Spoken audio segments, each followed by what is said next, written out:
Bonjour Marie. Philippe, ce dimanche, je me questionne. Dis-moi. Comment c'est possible de trouver du sens à sa vie? Trouver, je l'ai déjà cherché. Trouver du sens à sa vie, c'est aussi trouver, ou on dit aussi donner du sens à sa vie.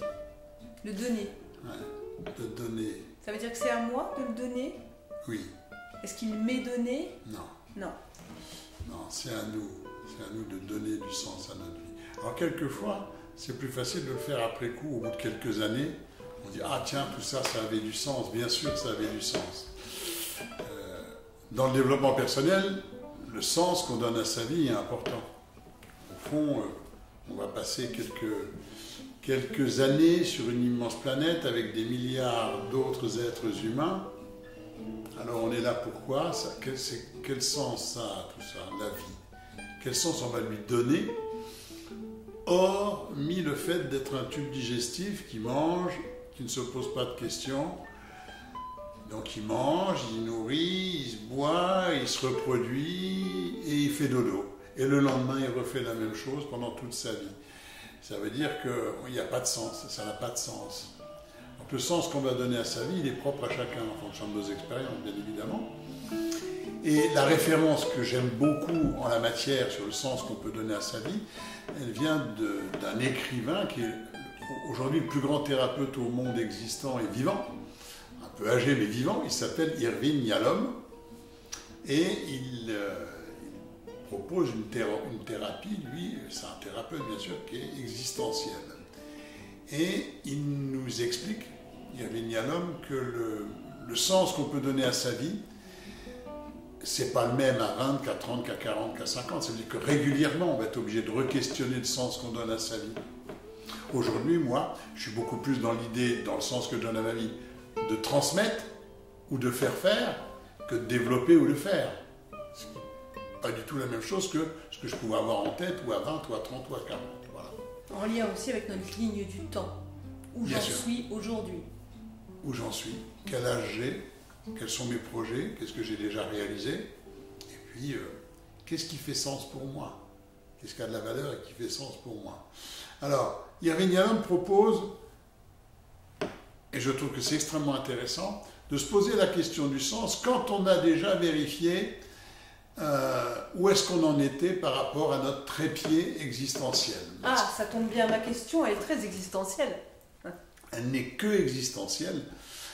Le trépied existentiel. Alors le trépied existentiel, selon Irvin Yalom, c'est 3 éléments qui sont communs à chacun d'entre nous, à chaque être vivant. Et ce qu'il propose comme lecture, c'est que trouver du sens, c'est déjà répondre et être ajusté par rapport à un moment donné de sa vie, par rapport aux réponses qu'on apporte à ces 3 constats. Les 3 constats, les voici.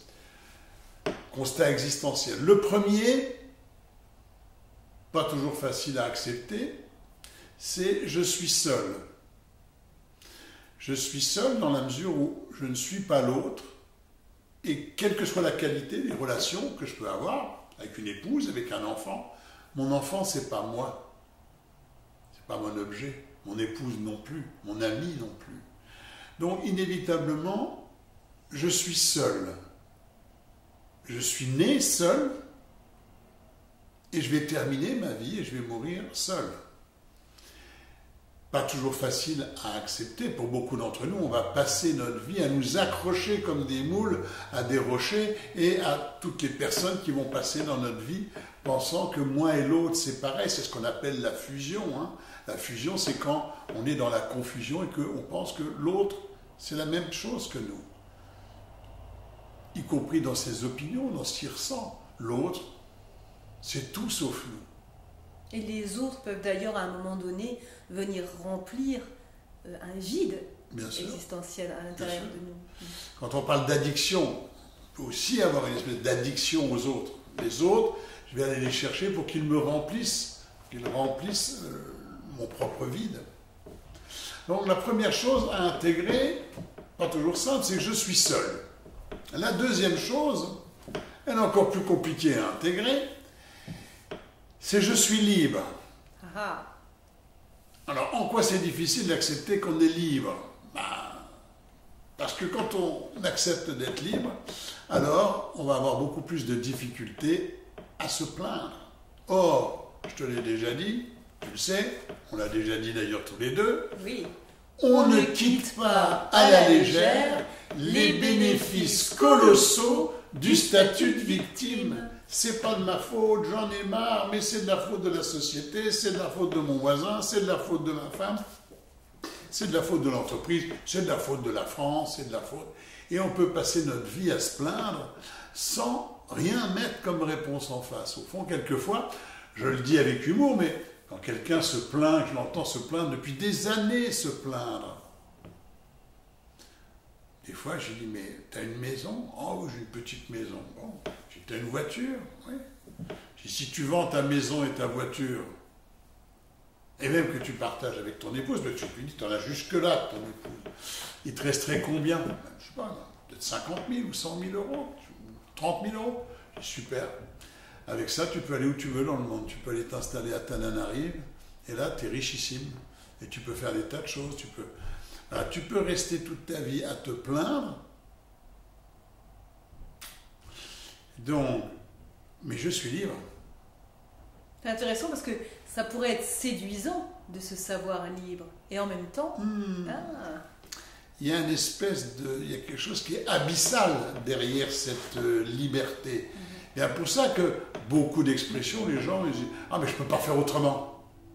Je ne suis pas libre. » Quand je dis « Je ne peux pas faire autrement. » Je ne suis pas libre. Je ne peux pas faire autrement. Je suis obligé de rester avec mon mari qui me tape dessus ou qui est odieux, ou qui me trompe partout, pour mes enfants. Je ne sais pas. Qui t'oblige à faire ça? Qui vraiment t'oblige? Donc, on va s'imposer beaucoup de choses dans notre vie en les voyant comme des obligations. On verra ça sur notre langage, la manière dont on dit les choses. Je ne peux pas faire autrement. Combien de fois on le dit, je ne peux pas faire autrement? Moi, je pense qu'on peut faire autrement, il faut assumer les conséquences. C'est lundi, j'ai pas envie d'aller au boulot, je suis fatigué. Ah, mais il faut que j'aille au boulot, je ne peux pas faire autrement. Je dis, mais non, tu peux très bien ne pas y aller. Ni lundi, ni mardi, ni mercredi, ni jeudi, ni la semaine d'après. Ah ben, je ne peux pas. Là, je risque de me faire licencier. Ah ben, je dis oui, à un moment, il va falloir assumer les conséquences. Donc, je suis libre. Je suis seul, je suis libre. Et la troisième constante existentielle de ce trépied, qui est commun à chacun d'entre nous, et que nous savons, c'est je vais mourir. Là, c'est intéressant sur la ligne du temps. Tu parlais de la ligne du temps, à un moment, elle s'arrête. Je vais mourir. Alors, je ne sais pas quand, mais je vais mourir. Alors, ça questionne quand même pas mal de choses intéressantes, notre rapport à la mort. Moi, je trouve que là, la période que j'ai vécue depuis le début de l'année, là, avec ces virus qui traînent, je trouve que ça m'a pas mal questionné sur la vie, la mort, le respect. On se pose peu de questions souvent quand on est jeune au niveau de la mort. Le respect, moi je revendique, j'aurais assez facile à revendiquer le droit de choisir le moment où j'ai envie de mourir. C'est pas possible, il y a des pays où c'est pas possible. Donc si je suis libre, il va falloir que j'organise des choses. Si j'ai envie d'aller mourir, il faudra que j'aille mourir ailleurs. En tout cas, je suis libre. Donc je suis seul, je suis libre et je vais mourir. Dans le fait que je vais mourir, ça permet aussi d'éviter d'attendre pendant des lustres pour faire quelque chose. C'est-à-dire que, puisque je vais mourir... C'est pas puis, c'est grâce. Et oui, c'est plutôt positif, c'est ce que j'allais dire. Si on est capable de le voir comme ça.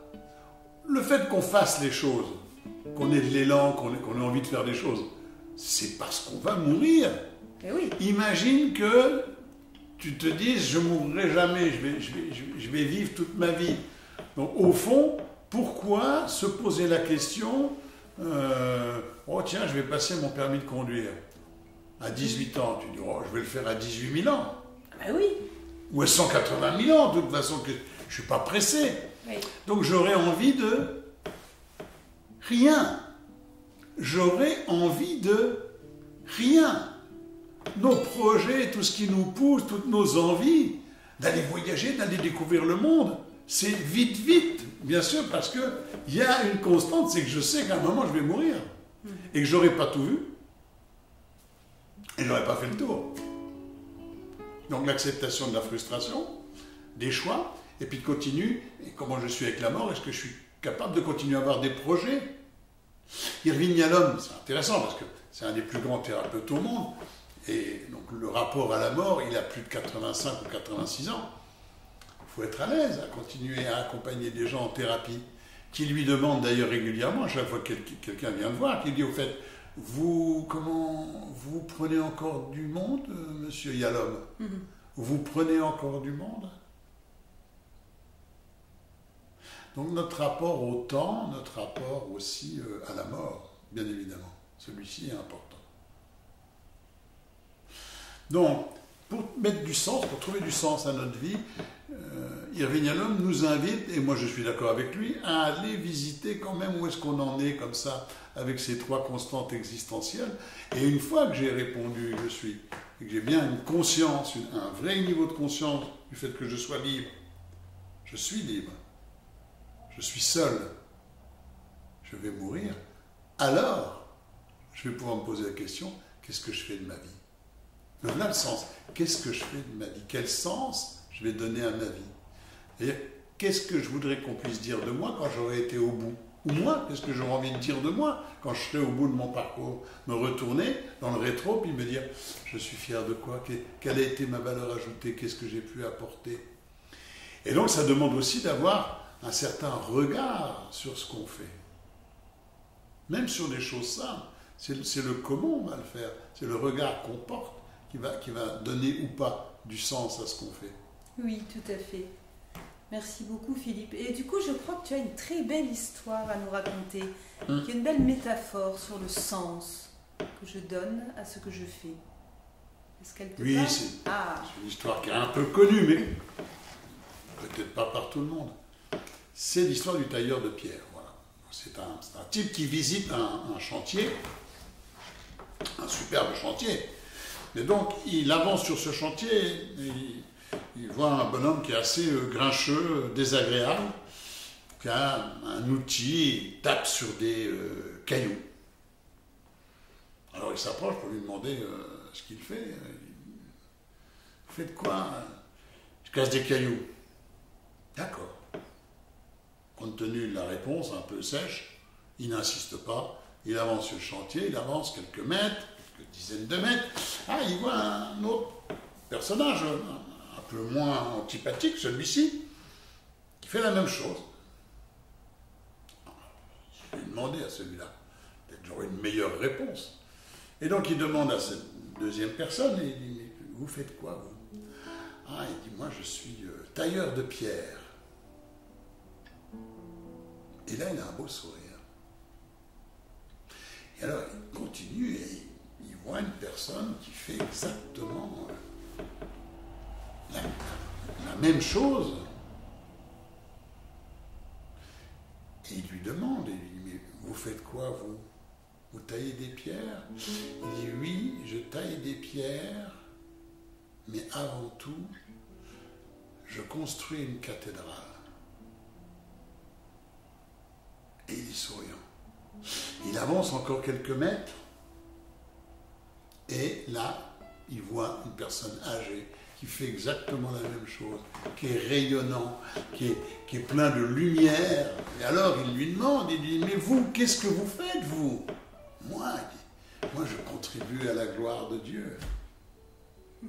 Voilà la petite histoire du sens, donc le sens qu'on peut donner pour chacun d'entre nous à ce qu'on fait, aux actions qu'on va mener. Voilà ce que j'avais à dire sur le trépied existentiel que nous avons besoin de visiter, et ensuite la question du sens, quel est le sens que je vais donner à ma vie.